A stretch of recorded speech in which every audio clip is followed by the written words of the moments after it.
Hello, welcome, नमस्ते। True educators में आप सभी का एक बार फिर से स्वागत है। दोस्तों, डेली करंट अफेयर के सीरीज में 30 अप्रैल 2024 के करंट अफेयर्स के साथ एक बार फिर से हम मौजूद हैं। चलिए स्टार्ट करते हैं। देखते हैं आज का पहला सवाल। 77वें कांस फिल्म फेस्टिवल में चुनी गई पहली भारतीय फिल्म के निर्देशक कौन है? अभिषेक कदम, चिदानंद नाइक, विवेक अग्निहोत्री या गीतांजलि मेहता? सही आंसर है दोस्तों चिदानंद नाइक। चलिए जानते हैं इनके बारे में कुछ। फ्रांस के 77वें कांस फिल्म फेस्टिवल में film and television institute of India यानी FTII के छात्र चिदानंद नाइक की film sunflower were first ones to know को ला सिनेफ प्रतिस्पर्धी खंड में चुना गया है। तो तीन बातों का ध्यान रखिएगा। फ्रांस के 77वें कांस फेस्टिवल में, ओके। नेक्स्ट, चिदानंद नाइक की फिल्म यानी निर्देशक कौन? चिदानंद नाइक। फिल्म का नाम sunflowers were first ones to know. और इन्हें किस सेक्शन में अवार्ड मिला है? तो वो है ला सिनेफ प्रतिस्पर्धा। अलग अलग कैटेगरीज में अवार्ड दिया जाता है, तो इस फिल्म को अवार्ड मिला है किस कैटेगरी में? ला सिनेफ। मूवी का नाम sunflowers were first ones to know. Director Chidanand Naik. यह कांस फिल्म फेस्टिवल 15 से 24 मई तक आयोजित किया जाना है फ्रांस के कांस में। चलिए देखते हैं अगला सवाल। Laureus world sports women of the year 2024 का अवार्ड किस खिलाड़ी को मिला? Alexandra Popp, Aitana Bonmati, Amanda Ilestedt या हिनाता मियाजावा? सही आंसर एताना बोनमाती। आइए जानते हैं कुछ इनके बारे में। स्पेन की मिडफील्डर एताना बोनमाती को Laureus world sports women of the year 2024 का पुरस्कार मिला है। कुछ दिनों के पहले करंट अफेयर्स में हमने देखा था Laureus sports person of the year किसे मिला था? नोवाक जोकोविच को। वुमेन ऑफ द ईयर किसे मिला है? एताना बोनमाती, जो स्पेन की फुटबॉल की मिडफील्डर है। पिछले साल पहली बार वुमेन्स फुटबॉल वर्ल्ड कप जीतने वाली स्पेन की टीम को भी लॉरियस टीम अवार्ड से नवाजा गया है। यानी टीम ऑफ द ईयर किसे मिला? स्पेन की फुटबॉल टीम को। वुमेन ऑफ द ईयर किसे मिला? एताना बोनमाती को। और हमने कुछ दिनों पहले देखा था sports person of the year किसे मिला था? नोवाक जोकोविच को। यह 25वीं Laureus world sports award Spain के मैड्रिड में हुई। इसकी स्थापना 1999 में Laureus sport for good foundation के फाउंडर डेमलर और रिचमॉन्ड जी ने किया था। चलिए देखते हैं अब अगला सवाल। अंतर्राष्ट्रीय नृत्य दिवस कब मनाया जाता है? इंटरनेशनल डांस डे 30 अप्रैल, 26 अप्रैल, 29 अप्रैल या 1 मई? सही आंसर 29 अप्रैल। चलिए देखते हैं। 29 अप्रैल प्रसिद्ध फ्रांसीसी कलाकार जीन जॉर्जेस नोवरे का जन्मदिन है, जो 1727 में जन्म लिया था, जिन्होंने एक बैले मास्टर और नृत्य के महान सुधारक रिफॉर्मर थे। इस दिन की स्थापना पहली बार 1982 में इंटरनेशनल थिएटर इंस्टीट्यूट की नृत्य समिति द्वारा यूनेस्को परफॉर्मिंग आर्ट्स के सहयोग से सुंदरता का जश्न मनाने, लोगों को डांस के लिए जागरूक करने, मोटिवेट करने के लिए शुरुआत इसकी की गई थी। तो ध्यान रहे, इंटरनेशनल डांस डे 29 अप्रैल को मनाया जाता है। और किन की याद में, किन के स्मृति में यह दिन है? तो नृत्य कलाकार जीन जॉर्जेस नोवरे। चलिए देखते हैं अगला सवाल। गोल्डमैन एनवायरमेंटल प्राइज 2024 से किसे सम्मानित किया गया है? गोल्डमैन पर्यावरण पुरस्कार। रामधारी सिंह, शैलेश त्रिपाठी, आलोक शुक्ला या गीता मेहता? सही आंसर आलोक शुक्ला। चलिए जानते हैं इनके बारे में कुछ। वन और आदिवासी अधिकार कार्यकर्ता आलोक शुक्ला जी को गोल्डमैन एनवायरमेंटल प्राइज यानी गोल्डमैन पर्यावरण पुरस्कार 2024 से नवाजा जाएगा। इन्हें क्यों जाना जाता है एज ए पर्यावरणविद? यह प्राइज एक सामुदायिक अभियान का सफलतापूर्वक नेतृत्व करने के लिए दिया जा रहा है। कहां पर यह? छत्तीसगढ़ के हसदेव अरण्य में प्रस्तावित 21 कोयला खदानों से लगभग 4.5 लाख एकड़ जंगलों को बचाया जा सका था इनके एफर्ट के कारण। इसलिए इन्हें 2024 में Goldman environmental person of the year का अवार्ड दिया जा रहा है आलोक शुक्ला जी को। ध्यान रहे इस पुरस्कार को ग्रीन नोबेल के नाम से भी जाना जाता है और लगभग इस साल 7 लोगों को अमेरिका के सैन फ्रांसिस्को के आयोजित कार्यक्रम में इसे दिया जाएगा। चलिए देखते हैं अगला सवाल। पूर्व और उत्तरी अफ्रीका MENA मिडिल ईस्ट और नॉर्थ अफ्रीका के लिए कैम्ब्रिज समर्पित शिक्षक पुरस्कार से किसे सम्मानित किया गया है?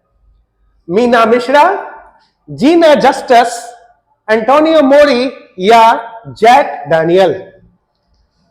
सही आंसर है फ्रेंड्स जीना जस्टिस। चलिए जानते हैं कुछ इनके बारे में। कैम्ब्रिज समर्पित शिक्षक पुरस्कार एक ग्लोबल वैश्विक प्रतियोगिता है जो असाधारण प्राथमिक और माध्यमिक विद्यालय के शिक्षकों का सम्मान करता है। शारजा गर्ल्स ब्रांच की शिक्षिका जीना जस्टिस को 2024 कैम्ब्रिज समर्पित शिक्षक पुरस्कार, अवार्ड का नाम ध्यान में रखिएगा, कैम्ब्रिज समर्पित शिक्षक पुरस्कार जीना जस्टिस जी को मध्य पूर्व और उत्तरी अफ्रीका के लिए विजेता नामित किया गया है जो UAE के शारजा गर्ल्स ब्रांच में अंग्रेजी हाई स्कूल की शिक्षिका है। यह क्षेत्रीय स्तर पर दिया जाता है, तो ध्यान रहे कुल 9 क्षेत्रीय विजेताओं में भारत की मीना मिश्रा जी भी शामिल है जो मुंबई के doctor Sarvepalli Radhakrishnan international school में शिक्षिका है। तो मिडिल ईस्ट नॉर्थ अफ्रीका के कैम्ब्रिज समर्पित शिक्षक का पुरस्कार जीना जस्टिस जी को दिया जा रहा है। चलिए देखते हैं अगला सवाल। द विनर्स माइंडसेट पुस्तक किस खिलाड़ी द्वारा लिखी गई है? Michael Clarke, Stephen Fleming, Rahul Dravid या Shane Watson? The winner's mindset इसका हाल ही में विमोचन किया गया, किसके द्वारा लिखा गया? सही आंसर सेन वॉटसन। जानते हैं कुछ इनके बारे में। चलिए, सेन रॉबर्ट वॉटसन एक ऑस्ट्रेलियाई क्रिकेट कोच, कमेंटेटर और पूर्व क्रिकेटर हैं जिन्होंने 2002 और 2016 के बीच ऑस्ट्रेलिया क्रिकेट टीम के लिए खेला और कुछ मैचों में कप्तानी भी की। साल 2014 के अंत में एक दुखद हादसा हुआ था दोस्तों। एक डोमेस्टिक मैच के दौरान एक ऑस्ट्रेलियाई क्रिकेटर ह्यूज फिलिप की दुर्घटनावश मृत्यु हो गई थी केवल एक गेंद लगने के कारण, जिससे ये बहुत ही ज्यादा प्रभावित हुए थे कि एक गेंद भी काफी होती है आपके जीवन को समाप्त करने के लिए। और काफी समय इनका दुख बड़ा रहा, डिमोटिवेटेड रहे, लेकिन फिर इन्होंने अपने आप को मोटिवेट किया, डेवलप किया और अच्छी परफॉर्मेंस दी। और हाल में इनकी किताब द विनर्स माइंडसेट का विमोचन हुआ। चलिए देखते हैं आगे। छठा आपदा प्रतिरोधी बुनियादी ढांचे पर अंतर्राष्ट्रीय सम्मेलन किस देश में आयोजित हुआ? International conference on disaster resilient infrastructures किस देश में आयोजित हुआ? फ्रांस, भारत, कनाडा या ऑस्ट्रेलिया? सही आंसर हमारा प्यारा भारत। चलिए जानते हैं कुछ इसके बारे में। अंतर्राष्ट्रीय सम्मेलन का छठा संस्करण नई दिल्ली में आयोजित हुआ।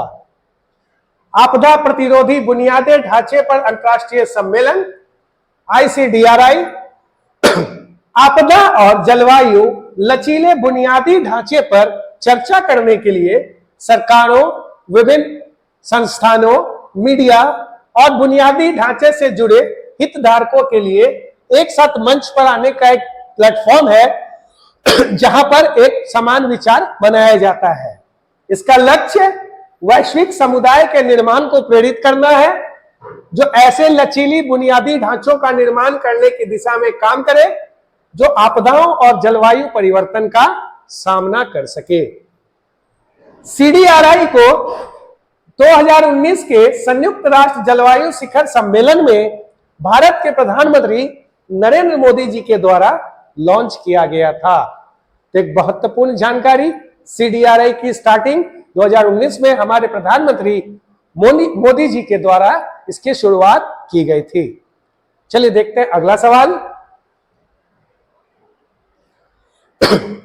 सुब्रह्मण्य धारेश्वर जी जिनका हाल ही में निधन हुआ, वह किस क्षेत्र से संबंधित थे? विज्ञान, खेल, कला या राजनीति? इसका सही आंसर है दोस्तों कला। चलिए जानते हैं इनके बारे में कुछ। अपनी आवाज के लिए भगवत श्रेष्ठ के नाम से चर्चित यक्षगान कलाकार सुब्रह्मण्य धारेश्वर जी का 67 वर्ष की उम्र में बेंगलोर में निधन हो गया। यह 5 सितंबर 1957 को कर्नाटक के उडुपी जिले में किरीमंजेश्वरा में पैदा हुए थे और यह यक्षगान में गहरी जड़ रखने वाले परिवार से थे, यानी ये कला से जुड़े हुए शुरू से थे। चलिए देखते हैं अगला सवाल। हाल ही में पाकिस्तान के उप प्रधानमंत्री किसे नियुक्त किया गया है? बिलावल भुट्टो, शौकत अजीज, इसाक डार या नवाज शरीफ? सही आंसर है दोस्तों इसाक डार जी। आप फिगर में देख सकते हैं, ये है इसाक डार। चलिए जानते हैं कुछ इसके बारे में। पाकिस्तान के प्रधानमंत्री शहबाज शरीफ ने विदेश मंत्री इसाक डार को पाकिस्तान का उप प्रधानमंत्री नियुक्त किया है। डार जी कश्मीर मूल के नागरिक हैं जो पेशे से चार्टर्ड अकाउंटेंट और पाकिस्तान की मुस्लिम लीग नवाज PMLN के वरिष्ठ नेता हैं। वह 3 बार प्रधानमंत्री रह चुके नवाज शरीफ के काफी विश्वास पात्र माने जाते हैं। तो इसाक डार जी को उप प्रधानमंत्री बनाया गया है और पाकिस्तान के प्रधानमंत्री कौन है? तो शहबाज शरीफ। चलिए देखते हैं आज का अंतिम सवाल। भारत की सबसे बड़ी जलवायु घड़ी कहां लगाई गई है? पश्चिम बंगाल, केरल, गुजरात या नई दिल्ली? सही आंसर है फ्रेंड्स नई दिल्ली। चलिए जानते हैं इसके बारे में कुछ। पृथ्वी दिवस के अवसर पर वैज्ञानिक और औद्योगिक अनुसंधान परिषद CSIR ने नई दिल्ली स्थित अपने मुख्यालय में भारत की सबसे बड़ी जलवायु घड़ी का अनावरण किया, जो जलवायु परिवर्तन और इसके प्रतिकूल प्रभावों के बारे में जागरूकता बढ़ाने के लिए CSIR के कर्तव्य और प्रतिबद्धता को रेखांकित करती है। जहां तक CSIR की बात है तो दोस्तों ये 1942 में भारत सरकार द्वारा देश के भीतर वैज्ञानिक अनुसंधान और औद्योगिक विकास को बढ़ावा देने के लिए प्राथमिक लक्ष्य के साथ इसकी स्थापना की गई थी।